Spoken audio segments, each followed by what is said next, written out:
La mañana del 12 de marzo de 1995 amaneció con un cielo despejado sobre San Juan Cotzocón, un pueblo enclavado en la Sierra Mixe de Oaxaca.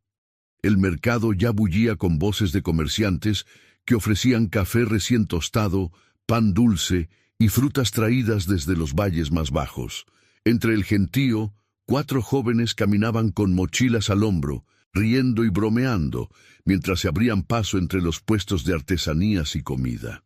Carlos Mendoza, de 22 años, lideraba el grupo con su característica confianza. Alto y de complexión atlética, trabajaba en la oficina de telégrafos de la ciudad de Oaxaca, pero había crecido en estos montes. A su lado iba Ramón Vega, su primo, un joven callado de 21 años que estudiaba agronomía y conocía cada sendero de la sierra como la palma de su mano. Detrás de ellos, Javier Solís, 23 años, fumaba un cigarro mientras ajustaba las correas de su mochila.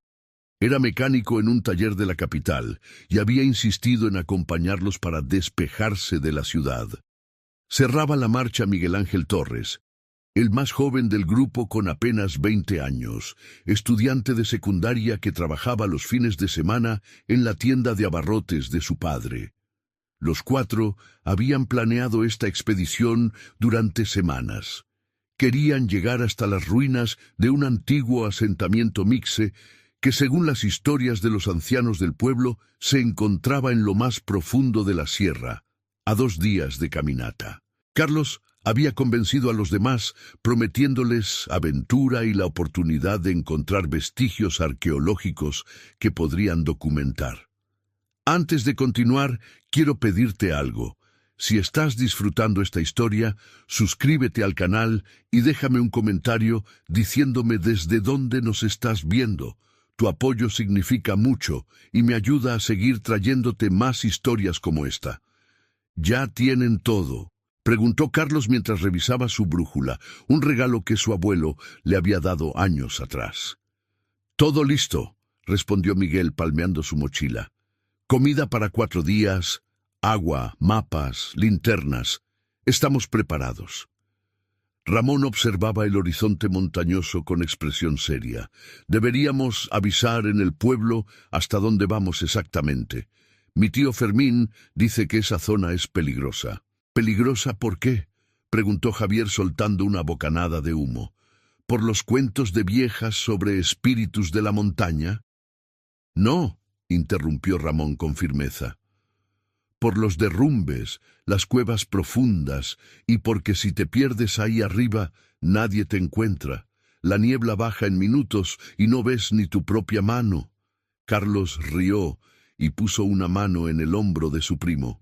«Por eso vinimos contigo, Ramón. Tú conoces esto mejor que nadie. Además, no somos niños, sabemos cuidarnos».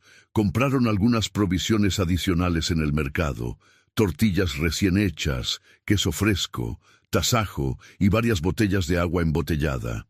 Doña Lucía, una vendedora de hierbas medicinales que conocía a la familia de Ramón, los detuvo antes de que salieran del pueblo. «¿A dónde van con esas mochilas, muchachos?», preguntó la anciana, sus ojos oscuros brillando con preocupación. «A las ruinas del norte, doña Lucía», respondió Ramón con respeto. «Volveremos en 3 o 4 días». La mujer negó con la cabeza lentamente. «Esas ruinas llevan abandonadas siglos por algo. La montaña no perdona a quienes no la respetan. Llévense esto». Les extendió un manojo de hojas secas. «Es para hacer té si alguien se enferma. Y regresen antes del 5.º día. Las lluvias van a empezar». Carlos tomó las hierbas con una sonrisa educada pero escéptica. «Gracias, doña Lucía. Tendremos cuidado». Emprendieron la marcha cerca del mediodía. El sendero inicial era amplio y conocido, usado por los habitantes de los pueblos vecinos para transportar mercancías. Los primeros kilómetros transcurrieron sin contratiempos, con los jóvenes conversando sobre sus vidas, sus planes futuros y las historias que habían escuchado sobre las ruinas. «Mi abuelo decía que ahí vivió un gran rey mixe», comentó Miguel mientras caminaban entre pinos, que tenía un tesoro escondido en una cueva sellada. Todos los pueblos tienen esas leyendas, respondió Javier. Tesoros escondidos, ciudades perdidas, nunca encuentran nada. Puede que esta vez sea diferente, dijo Carlos con entusiasmo. He leído sobre expediciones arqueológicas en la sierra. Hay lugares que nunca han sido explorados oficialmente. Conforme avanzaban, el sendero se volvía más estrecho y empinado. Los árboles crecían más densos, bloqueando gran parte de la luz solar. El aire se tornaba más fresco y húmedo. A media tarde, decidieron hacer un alto para comer. Se sentaron en una pequeña explanada, desde donde se podía ver el valle que habían dejado atrás. San Juan Cotzocón parecía un conjunto de casitas de juguete en la distancia. El silencio de la montaña era absoluto, interrumpido solo por el ocasional canto de algún pájaro.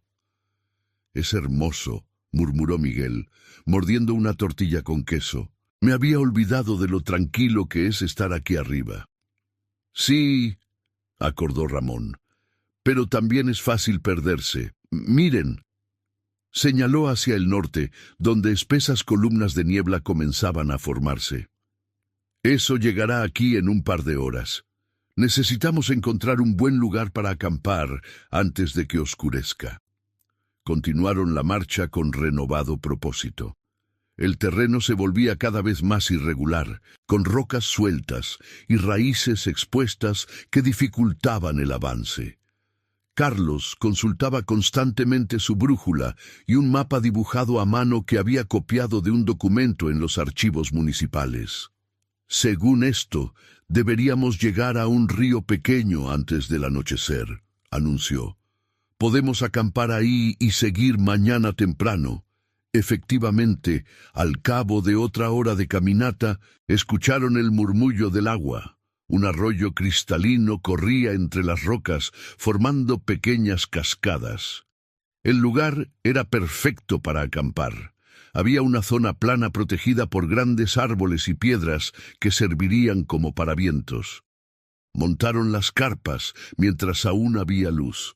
Ramón se encargó de recolectar leña seca para una fogata.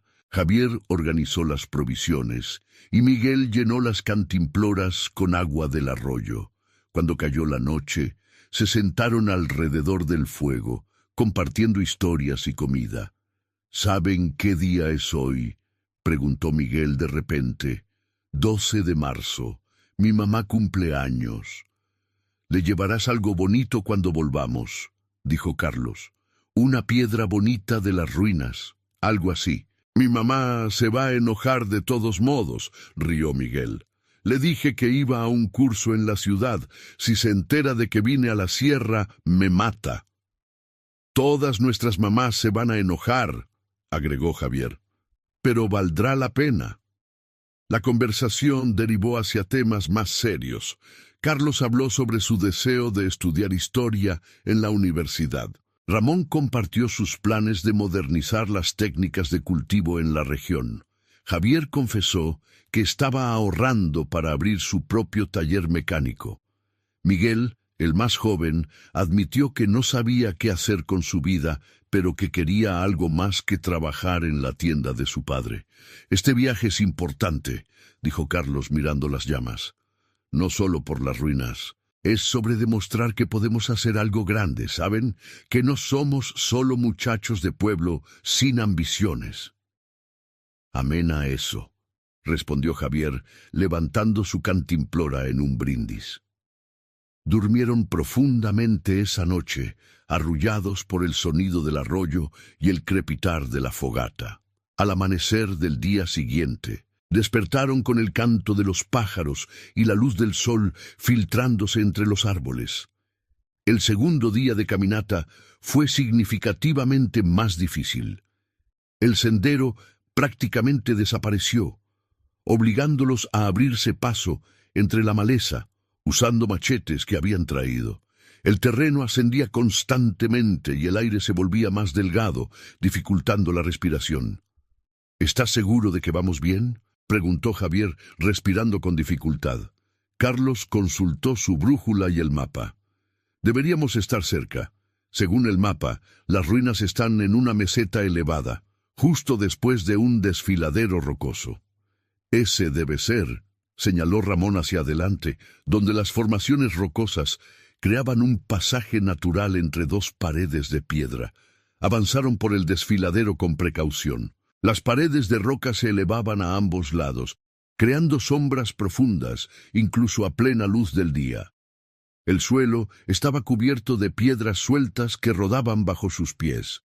Fue Miguel quien primero vio las estructuras. ¡Ahí!, gritó, señalando hacia arriba. En la cima de la meseta, apenas visible entre la vegetación, se distinguían bloques de piedra claramente trabajados por manos humanas. Muros parcialmente derrumbados, lo que parecía haber sido plataformas ceremoniales, y los restos de varias estructuras formaban un conjunto arquitectónico impresionante. El entusiasmo los impulsó a acelerar el paso. Treparon por la pendiente final con renovada energía, ayudándose mutuamente a superar los obstáculos. Cuando finalmente llegaron a la meseta, se quedaron sin aliento ante la magnificencia del lugar. Las ruinas eran más extensas de lo que habían imaginado. Edificios de piedra parcialmente cubiertos por musgo y enredaderas se extendían por el área. En el centro había una plaza amplia con una estructura piramidal de unos 10 metros de altura. Grabados y relieves decoraban algunas de las piedras, representando figuras humanas, animales y símbolos que ninguno de ellos podía interpretar. «Esto es increíble», susurró Carlos, tocando reverentemente una de las piedras talladas. «Es real. Todo era real». Pasaron las siguientes horas explorando el sitio. Tomaron fotografías con la cámara que Carlos había traído, dibujaron mapas rudimentarios de la distribución de los edificios y recolectaron algunos fragmentos de cerámica que encontraron en la superficie. «Deberíamos reportar esto», dijo Ramón. «Este lugar debería ser protegido, estudiado por profesionales». «Lo haremos», aseguró Carlos. «Pero primero exploremos todo. Miren, hay una entrada ahí». Al costado de la estructura piramidal, parcialmente oculta por helechos, había una abertura oscura que parecía conducir al interior del edificio. Carlos encendió su linterna y se asomó. «Es un túnel», anunció. «Baja bastante». «No deberíamos entrar ahí», advirtió Miguel. «Podría ser peligroso». «Solo echaré un vistazo rápido», insistió Carlos, ya adentrándose en la oscuridad. Javier lo siguió inmediatamente. «No voy a dejar que vayas solo». Ramón suspiró y miró a Miguel. «Vamos, no podemos separaros». Los cuatro descendieron por el túnel, iluminando el camino con sus linternas. Las paredes estaban talladas en la roca viva, con escalones irregulares que bajaban en espiral. El aire se volvía más fresco y húmedo conforme descendían. «Debe ser una cámara ceremonial», murmuró Carlos, su voz haciendo eco en las paredes de piedra. «O tal vez una tumba». Después de unos 20 metros de descenso, el túnel se abría en una cámara amplia. Las linternas revelaron un espacio rectangular de aproximadamente 10 por 15 metros. Las paredes estaban cubiertas de relieves elaborados, y en el centro había una estructura rectangular que parecía un altar de piedra. «Miren esto», llamó Ramón, iluminando una de las paredes. Los relieves mostraban escenas de lo que parecían ser rituales, figuras humanas en procesión, ofrendas y símbolos astronómicos. Carlos se acercó al altar central. Sobre él había varios objetos: vasijas de barro, puntas de obsidiana y lo que parecían ser cuentas de jade. «Esto es un hallazgo arqueológico importante», dijo con voz temblorosa de emoción. «Nadie ha tocado esto en siglos». Estaban tan absortos en su descubrimiento que no notaron el cambio en el aire. Un ligero temblor sacudió la cámara, haciendo que polvo y pequeñas piedras cayeran del techo. ¿Qué fue eso?, preguntó Miguel con miedo evidente en su voz. Un temblor, respondió Ramón. Son comunes en esta zona. Deberíamos salir de aquí. Pero antes de que pudieran moverse, un estruendo ensordecedor llenó la cámara. El techo comenzó a derrumbarse.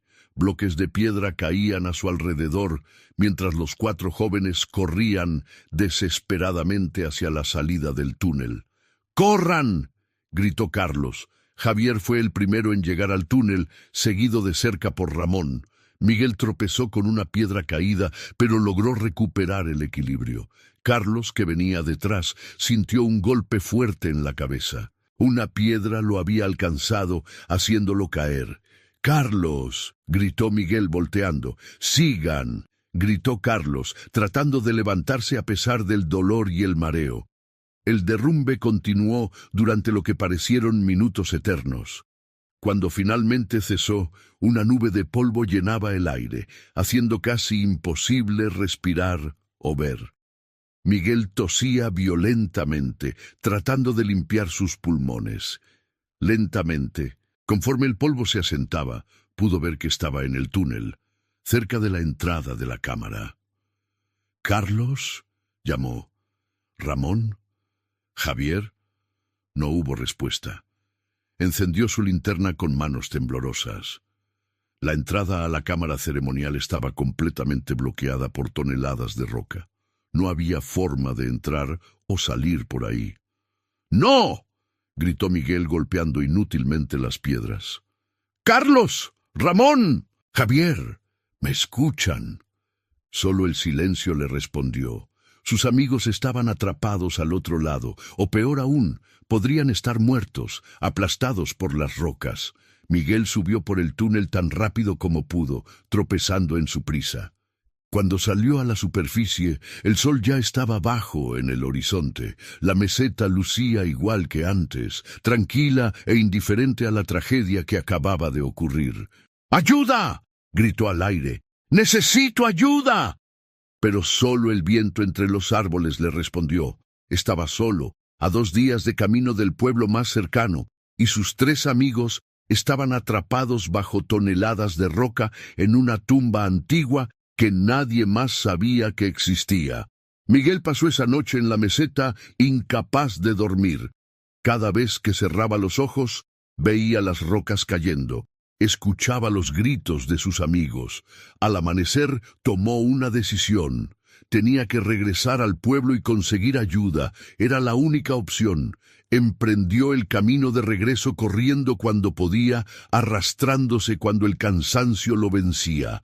La adrenalina y el miedo lo mantenían en movimiento. Para cuando llegó al arroyo donde habían acampado la primera noche, estaba completamente exhausto. Se detuvo solo lo necesario para tomar agua y recuperar el aliento.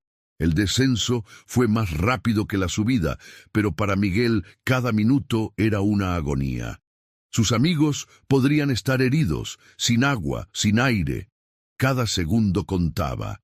Cuando finalmente divisó San Juan Cotzocón en la distancia, era ya el atardecer del día siguiente. Había estado caminando casi sin parar durante más de 24 horas. Llegó al pueblo tambaleándose, con la ropa desgarrada y cubierto de tierra y rasguños. La gente que lo vio llegar se alarmó inmediatamente.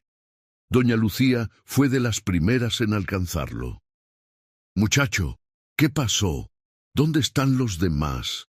Miguel apenas podía hablar entre sollozos y jadeos. «Atrapados. Derrumbe. Ruinas.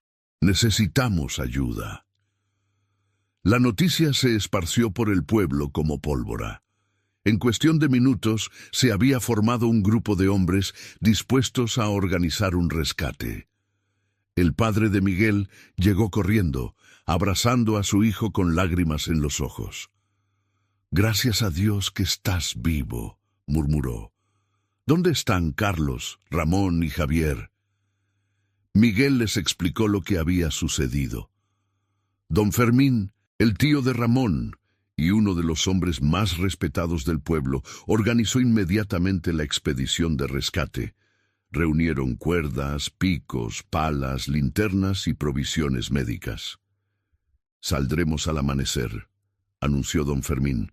«Miguel, necesitas descansar. Nos mostrarás el camino mañana», pero Miguel negó con la cabeza violentamente. «No puedo descansar. Tenemos que ir ahora. Cada minuto cuenta». «Hijo, estás exhausto», intervino su padre. «No nos servirás de nada si colapses en el camino. Descansa unas horas. Saldremos antes del amanecer». Esa noche, Miguel durmió inquietamente en su cama por primera vez en 3 días. Sus sueños estaban llenos de imágenes de sus amigos atrapados, llamándolo, culpándolo por haberlos dejado atrás. Despertó antes del amanecer con el sonido de voces afuera de su casa. Don Fermín había reunido a 15 hombres, todos equipados y listos para partir. Entre ellos había mineros con experiencia en trabajar con roca, un médico del pueblo y varios parientes de los muchachos desaparecidos. También se había contactado a las autoridades de la ciudad de Oaxaca, pero llegarían varios días después debido a lo remoto de la ubicación. La expedición de rescate partió con las primeras luces del alba. Miguel los guiaba, pero ahora el camino que había recorrido con entusiasmo días atrás se sentía como una marcha fúnebre. Los hombres del pueblo eran experimentados en las montañas y mantenían un ritmo constante pero sostenible. Durante el camino, don Fermín interrogó a Miguel sobre cada detalle de lo que había sucedido. El muchacho describió las ruinas, la cámara subterránea, el temblor y el derrumbe. Los hombres escuchaban en silencio, sus expresiones volviéndose cada vez más sombrías. «Esas ruinas son sagradas», dijo finalmente uno de los ancianos que los acompañaba. «No debieron entrar ahí. La montaña no perdona a quienes profanan los lugares de los antiguos». «Con respeto, don Esteban», intervino don Fermín. «Ahora no es momento para supersticiones. Tenemos que concentrarnos en sacar a esos muchachos con vida». Llegaron al campamento del arroyo al caer la tarde. Descansaron brevemente y continuaron. Con tantos hombres y mejor equipados, el avance era más eficiente que cuando los 4 amigos habían hecho el viaje. Para la mañana siguiente, habían llegado al desfiladero rocoso que precedía a las ruinas. Cuando finalmente alcanzaron la meseta, el sol ya estaba alto. Los hombres contemplaron las ruinas con una mezcla de asombro y aprensión. Muchos de ellos habían oído historias sobre este lugar, pero nunca lo habían visto con sus propios ojos. Miguel los guió directamente a la entrada del túnel. «Ahí abajo», señaló. «La cámara está al fondo, pero la entrada está bloqueada». Don Fermín y los mineros descendieron primero, evaluando la situación. La entrada a la cámara ceremonial efectivamente estaba completamente sellada por el derrumbe. Toneladas de roca bloqueaban el paso. «¿Pueden sacarlos?», preguntó Miguel ansiosamente cuando los hombres regresaron a la superficie. Los mineros intercambiaron miradas preocupadas. «Es difícil decirlo», respondió uno de ellos. «Necesitamos excavar, pero tenemos que hacerlo con cuidado para no causar otro derrumbe, y no sabemos si hay otra salida de esa cámara, o si...» Se detuvo, sin querer decir lo obvio. «Trabajaremos por turnos», decidió don Fermín, «día y noche hasta que los saquemos». Durante los siguientes 3 días, los hombres trabajaron incansablemente. Removían las rocas una por una, apuntalando el túnel conforme avanzaban para evitar nuevos derrumbes. Miguel se negaba a alejarse del lugar, dormía en la meseta, esperando, rezando, consumido por la culpa. La madre de Carlos llegó al 3er día, acompañada por familiares. Era una mujer pequeña, pero de mirada firme. Cuando vio a Miguel, lo abrazó con fuerza. «No es tu culpa, hijo», le dijo. «No es tu culpa». Pero Miguel no podía aceptar ese consuelo. Él había salido, él había dejado a sus amigos atrás. No importaba que racionalmente supiera que no había podido hacer nada más. Al cuarto día de excavación, los mineros finalmente lograron crear una abertura lo suficientemente grande como para pasar. Don Fermín y el médico fueron los primeros en entrar, seguidos de Miguel, quien se negó a quedarse atrás. La cámara estaba oscura y llena de polvo asentado. Las linternas revelaron un escenario devastador. Parte del techo había colapsado, llenando la mitad de la cámara con escombros. El altar ceremonial, que habían visto intacto días atrás, estaba ahora destruido, sus artefactos esparcidos entre las rocas. «¡Carlos!», gritó Miguel. «¡Ramón! ¡Javier!». No hubo respuesta. Comenzaron a buscar sistemáticamente entre los escombros. Fue el médico quien encontró el primer cuerpo. Era Javier, parcialmente cubierto por rocas cerca de donde había estado la entrada original. Estaba muerto, las rocas lo habían aplastado. Miguel cayó de rodillas, vomitando por la impresión. Los hombres continuaron buscando, removiendo más rocas con renovada urgencia, pero también con creciente desesperanza. Encontraron a Ramón 20 minutos después, en el rincón opuesto de la cámara. También estaba muerto. Aparentemente había tratado de protegerse contra una pared, pero las rocas lo habían alcanzado igual. Pero no había rastro de Carlos. Buscaron en cada rincón de la cámara, movieron cada piedra que pudieron. No estaba ahí. «No tiene sentido», murmuró don Fermín. «Entraron 4, uno salió, encontramos 2. ¿Dónde está el cuarto?». Expandieron la búsqueda. Examinaron las paredes de la cámara con más cuidado, buscando alguna abertura, algún pasaje oculto que pudiera explicar la desaparición de Carlos. Y lo encontraron. En la pared del fondo, oculta por los escombros del derrumbe, había una grieta estrecha. No era una entrada construida, sino una fisura natural en la roca, apenas lo suficientemente ancha para que una persona pudiera pasar de lado. «Debe haberse metido ahí cuando empezó el derrumbe», sugirió uno de los mineros, buscando refugio. Don Fermín se asomó por la grieta, iluminando con su linterna. El pasaje parecía continuar hacia abajo, adentrándose más profundamente en la montaña. «¡Carlos!», gritó. «¿Me escuchas?». Su voz hizo eco en las profundidades, pero no hubo respuesta. Varios de los hombres más delgados intentaron entrar por la fisura, incluyendo Miguel, pero después de unos pocos metros el pasaje se volvía demasiado estrecho y descendía en un ángulo peligroso. Era imposible saber a dónde conducía o qué tan profundo llegaba. «No podemos arriesgar a más personas», decidió finalmente don Fermín después de varias horas de intentos. «Este lugar es inestable. Podría haber más derrumbes». «No podemos dejarlo ahí», protestó Miguel. «Podría estar vivo». «Hijo», dijo don Fermín con tristeza, «han pasado 4 días, sin agua, sin luz, en esas condiciones. Es muy difícil que haya sobrevivido, y arriesgar a más hombres no va a ayudar». La decisión de abandonar la búsqueda de Carlos fue la más difícil que tuvieron que tomar. Recuperaron los cuerpos de Javier y Ramón con gran esfuerzo, cargándolos de vuelta a través del túnel y luego por el largo camino de descenso hacia el pueblo. El funeral se llevó a cabo 3 días después en San Juan Cotzocón.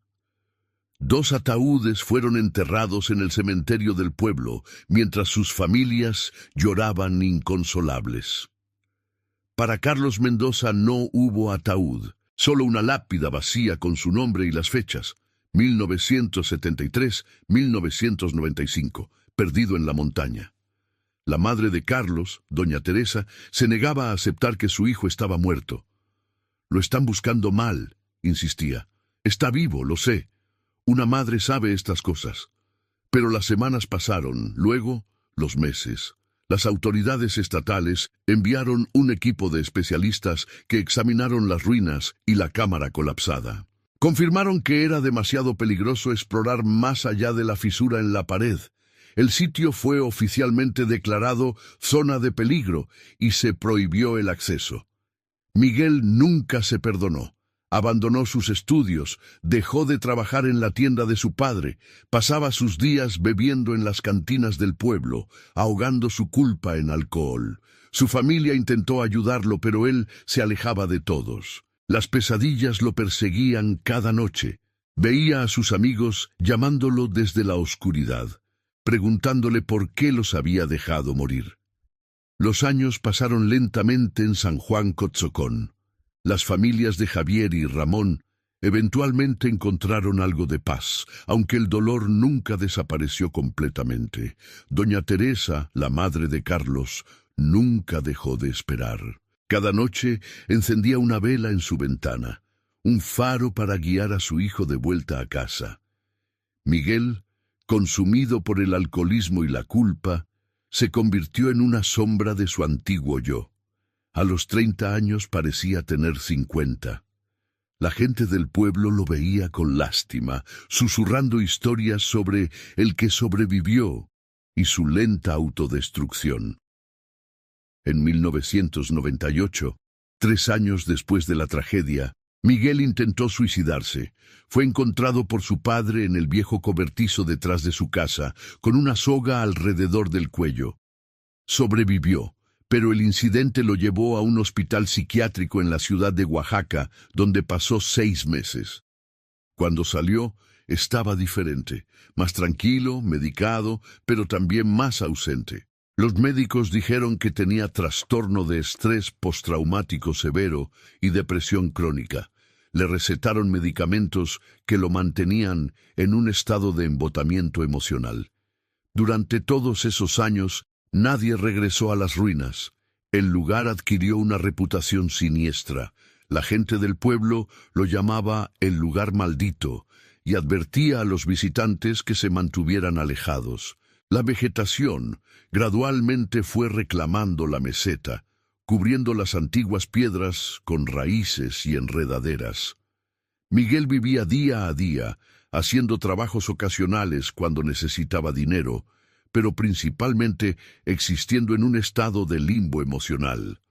Su única rutina consistía en visitar el cementerio cada domingo, llevando flores a las tumbas de Javier y Ramón y parándose frente a la lápida vacía de Carlos.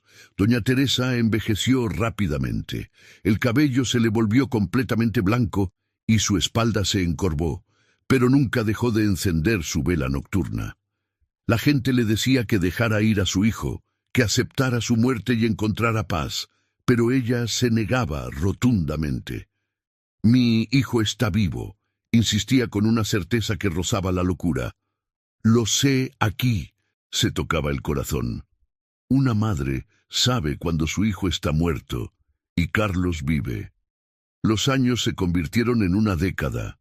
Miguel cumplió 30 años, luego 35. La vida continuaba en San Juan Cotzocón, como siempre había sido, lenta, tranquila, regida por las estaciones y las tradiciones. Nuevos niños nacían, ancianos morían, la vida seguía su curso inmutable.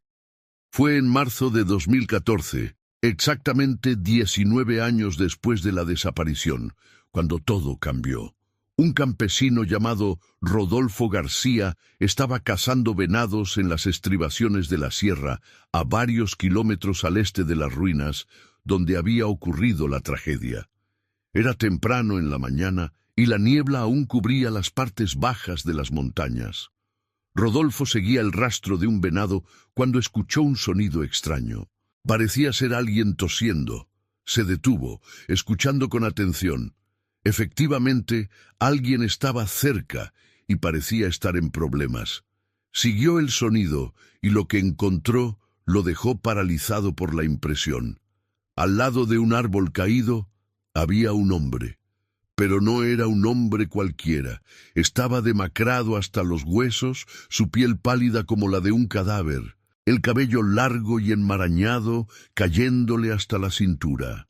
Vestía harapos que alguna vez habían sido ropa, ahora apenas jirones sostenidos por costuras milagrosas. Pero lo más impactante eran sus ojos. hundidos profundamente en las cuencas, con una mirada salvaje y desorientada. El hombre levantó la vista al sentir la presencia de Rodolfo.